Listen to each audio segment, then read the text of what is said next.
Welcome back to your own YouTube channel একাগ্রতা classes. তোমরা যারা ফর্ম ফিল আপ করেছিলে কলেজে অ্যাডমিশনের জন্য, তাদের জন্য আজকের এই ভিডিওটি অত্যন্ত গুরুত্বপূর্ণ। তোমাদের আপগ্রেডেশনের যে লিস্ট বলা চলে, সেকেন্ড মেরিট লিস্ট যেটা, সেটা গতকাল বিকাল 5টার সময় পাবলিশ করে দেওয়া হয়েছে।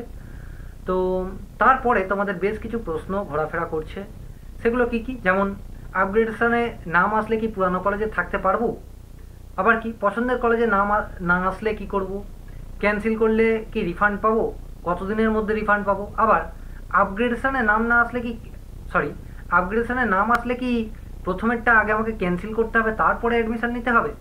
বা পেমেন্ট কিভাবে করব? এই সমস্ত কোয়ারিজ তোমাদের মধ্যে ঘোরাফেরা করছে।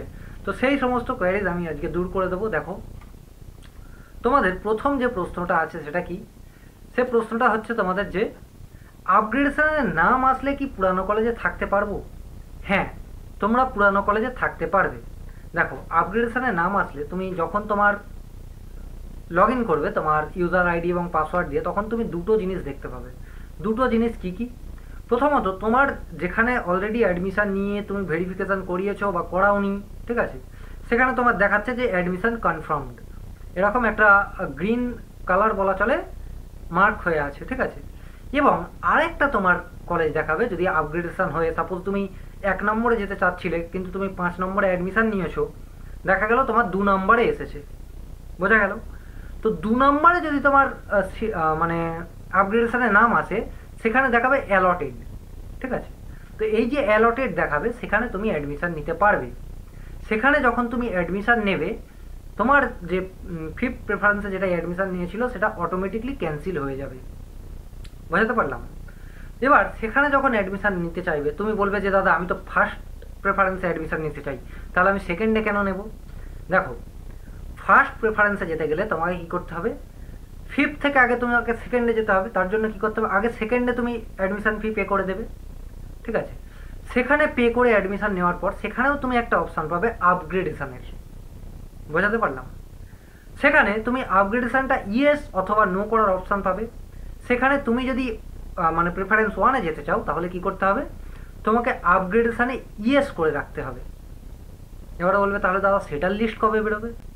সেটার লিস্ট তোমাদের মপ আপ রাউন্ডে। তাহলে কি করতে হবে? তোমাকে আর নতুন করে কিছু অ্যাপ্লাই করতে হবে না। মপ আপ রাউন্ডে 16 তারিখ যখন লিস্টটা বেরোবে, তোমার আপগ্রেড হয়ে কি হবে? সেই 1 নম্বর প্রেফারেন্সে চলে যাবে, ঠিক আছে। এবার যখন তোমার 1 নম্বর প্রেফারেন্সে যাবে, তুমি চাইলে 2 নম্বরেও থাকতে পারো, আবার 1 নম্বরে চাইলে অ্যাডমিশন নিতে পারো। বোঝা গেল?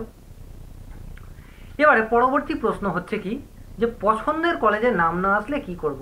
আমি যেটা বললাম আর কি, যে তোমার 5 নম্বরে তুমি অলরেডি অ্যাডমিশন নিয়ে আছো, কিন্তু তুমি চাচ্ছ যে তোমার প্রেফারেন্স যেহেতু 1 নম্বরে দেওয়া আছে, তুমি এখন 1 নম্বরে যেতে চাচ্ছ, তাহলে কি করবে? তাহলে এই আগেই যেটা বলে দিলাম। আবার অনেকে আছো যারা অলরেডি মানে হয়তো দেখা গেল তোমরা প্রেফারেন্স লিস্ট 1-এ দেওয়া ছিল একটা কলেজ, তোমার 3 নম্বরে নাম এসেছিল, তুমি 3 নম্বর কলেজে গিয়ে তোমার সেই কলেজটা পছন্দ হয়েছে, তুমি সেখানে থাকতে চাচ্ছ, ঠিক আছে। তুমি চাচ্ছ না যে আপগ্রেডেশন করাতে, তাহলে কোনো ব্যাপার নেই, ঠিক আছে। তুমি চাইলে অ্যাডমিশন মানে যদি ফার্স্টে নাম চলে আসে, তুমি সেটাতে নিতেও পারো, আবার নাও নিতে পারো। যদি তুমি আপগ্রেডেশনে যে কলেজে সিট অ্যালট হয়েছে, যদি সেখানে অ্যাডমিশন না নাও, তাহলে কি হবে? তাহলে তোমাকে কনসিডার করা হবে যে তুমি থার্ড প্রেফারেন্সেই থাকতে চাচ্ছ, অর্থাৎ তোমার এখানে অ্যাডমিশন কমপ্লিটলি কনফার্মড হয়ে যাবে, এবং তোমার জন্য সিটটি যেহেতু মানে অলরেডি অ্যালট হয়ে গিয়েছে, কিন্তু তোমারই সেটা থেকে যাবে। মানে সোজা কথায় বলতে গেলে, তুমি যদি মানে আপগ্রেডেশন ইয়েস করেছিলে কিন্তু এখন এই কলেজেই থাকতে চাচ্ছ, অর্থাৎ যে কলেজে ভর্তি হয়েছো, তাহলে তোমাকে কিচ্ছু করার দরকার নেই, তুমি অলরেডি অ্যাডমিশন হয়ে গিয়েছো। বোঝা গেল? পরবর্তী একটা প্রশ্ন, যে দাদা আমি যদি ক্যান্সেল করি তাহলে কি আমি রিফান্ড পাবো? হ্যাঁ, তুমি রিফান্ড পাবে। তারপরে পরবর্তী কি প্রশ্ন আছে, যে যদি আমি রিফান্ড পাই সেটা কতদিনের মধ্যে পাবো?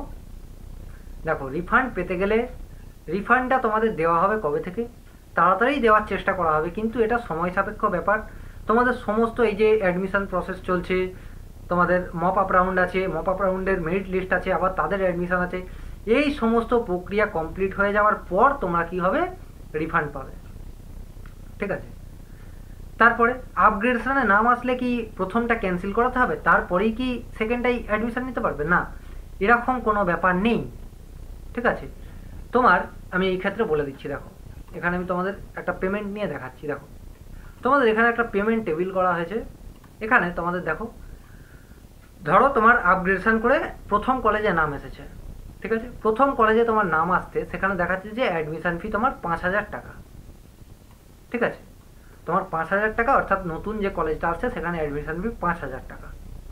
কিন্তু তুমি কি করেছো, তুমি যেহেতু তোমার মানে আগের বারে থার্ড প্রেফারেন্সে নাম এসেছিল, তুমি সেখানে অ্যাডমিশন নিয়েছিলে সাপোজ 4,000 টাকা দিয়ে, তাহলে তোমার নতুন কলেজে যাওয়ার জন্য কি পুরো এই 4,000 টাকার এই প্রসেসটা ক্যান্সেল করে আবার কি নতুন করে 5,000 টাকা পে করতে হবে?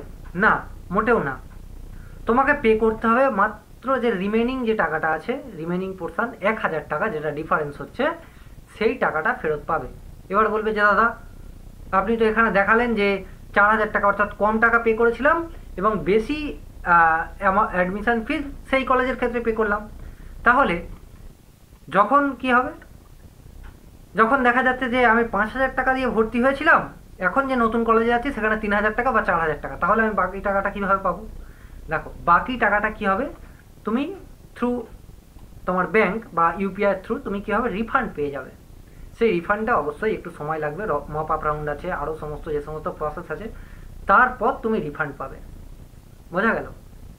তো এই ছিল সমস্ত তোমাদের প্রশ্নের উত্তর। এছাড়াও আরেকটা প্রশ্ন আছে যে দাদা যাদের কি বলে মানে প্রথম যে ফেজ ওয়ানে নাম আসেনি, বলা চলে যে প্রথম যে লিস্ট বেরিয়েছিল সেটাতে নাম আসেনি, কিন্তু এই যে আপগ্রেডেশন যে লিস্ট বেরিয়েছে এতেও নাম আসেনি, তারা কি করবে? তাদের কিছুই করার নেই, তাদের কি করতে হবে, তাদের মপ আপ রাউন্ডে নতুন করে অ্যাপ্লাই করতে হবে। বোঝা গেল? তাদের আবারও বলছি, তাদের নতুন করে মপ আপ রাউন্ডে অ্যাপ্লাই করতে হবে।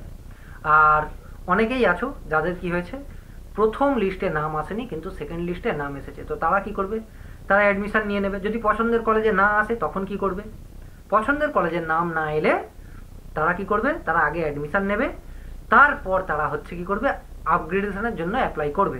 ঠিক আছে, আমি এখানে তোমাদের দেখিয়ে দিচ্ছি একটা তোমাদের এ নিয়ে, যে আগে নাম আসেনি কিন্তু এখন নাম এসেছে, অর্থাৎ প্রথম যে মেরিট লিস্ট এসেছিল সেটাই তার কোনো কলেজে নাম আসেনি, কিন্তু এই যে আপগ্রেডেশন প্রসেস এখানে তার নাম এসেছে একটি কলেজে, কিন্তু সে যদি ফার্স্ট কলেজে যেতে চায় তখন তাকে কি করতে হবে। দেখো প্রথমেই তোমরা WP ক্যাপে যেতে চলে যাবে, ওয়েবসাইটে গিয়ে তোমরা এরকম একটা ইন্টারফেস পেয়ে যাবে। তোমাদের যে পেমেন্ট করার প্রক্রিয়া সেটা হচ্ছে 31 তারিখ, অর্থাৎ গতকাল থেকে 3 তারিখ পর্যন্ত চলছে। ঠিক আছে, তো দেখো আমি তোমাদের দেখিয়ে দিচ্ছি এখানটায়। দেখো এই লগ ইন হয়ে গেলে তোমার মোটামুটি এই ধরনের ইন্টারফেসটা দেখাবে। এই যে স্টুডেন্টটা আছে এর আগের বারে অর্থাৎ প্রথম মেরিট লিস্টে নাম আসেনি, ঠিক আছে, তো নাম আসেনি, এর এখন এসছে কোথায়, দেখো এখন এসছে এ দুটো কলেজ সিলেক্ট করেছিল, 2 নম্বরে নাম এসছে। এখন যদি এ যেতে চাই, এই যে 1 নম্বর প্রেফারেন্স অর্থাৎ যেটা উলুবেড়িয়া কলেজ আছে, ঠিক আছে, এখানে যদি যেতে চাই একে কি করতে হবে, আগে এখানে টেক অ্যাডমিশানে ক্লিক করে একে অ্যাডমিশানটা নিতে হবে। অ্যাডমিশানে ক্লিক করলে দেখো দেখো আমি দেখিয়ে দিচ্ছি প্রসেসটা। দেখো অ্যাডমিশানে ক্লিক করলে তোমার এখানে সিট, যদি তোমার কোনো অন্য মানে রিজার্ভ ক্যাটাগরির হয়ে থাকে, ওবিসি SC ST, সেখানে তোমার রিজার্ভ ক্যাটাগরিতে ক্লিক করবে। আপগ্রেডেশন, যদি এ ফার্স্ট কলেজে যেতে চাই, সাপোজ উলুবেড়িয়া কলেজে যেতে চাচ্ছে, তখন এটা ইয়েস করে কি করবে, ইয়েস করে এখান থেকে জাস্ট প্রসিডে ক্লিক করবে। তো প্রসিডে ক্লিক করলে তারপর তোমার ওখানে ইউপিআই দেওয়ার কথা বলবে বা স্ক্যানারের থ্রুতে পে করতে হবে। ঠিক আছে, তো পে করলে তোমার অ্যাডমিশান প্রক্রিয়াটা কমপ্লিট হয়ে যাবে। তারপর কি করতে হবে, তারপর তোমাকে ফিজিক্যাল ভেরিফিকেশনের জন্য ডাকা হবে, সেই কলেজে গিয়ে তোমাকে ফিজিক্যাল ভেরিফিকেশন করাতে হবে।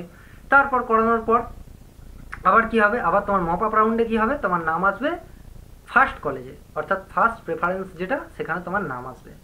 তো এই ছিল তোমাদের কমপ্লিট প্রশ্ন উত্তর। এছাড়াও যদি তোমাদের কিছু কোয়ারিজ থেকে থাকে সেটা অবশ্যই তোমরা কি করবে, আমাদের যে কমেন্ট বক্স আছে তুমি সেখানে জানাও, এবং তোমাদের যদি মানে কি বলে রিপ্লাই পেতে দেরি হয় বা অন্য কিছু সমস্যা থাকে যেগুলো তোমরা কমেন্টে হয়তো টাইপ করতে সমস্যা হচ্ছে বা বলে বোঝাতে পারছো না, তাহলে কি করবে, আমাকে কল করে নিও। হ্যাঁ, কলটা অবশ্যই করবে রাত্রি 11টার মধ্যে।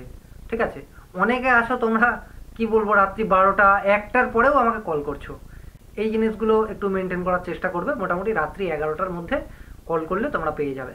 তো আর একটা কথা তোমাদের বলে রাখি, তোমরা যারা ক্যালকাটা ইউনিভার্সিটির আন্ডারে সেমিস্টার 1-এ অ্যাডমিশন হলে বা হয়েছো, তাদের জন্য একটা স্পেশালি গ্রুপ করা আছে সেমিস্টার 1 বিএ বিএসসি বিকমদের জন্য।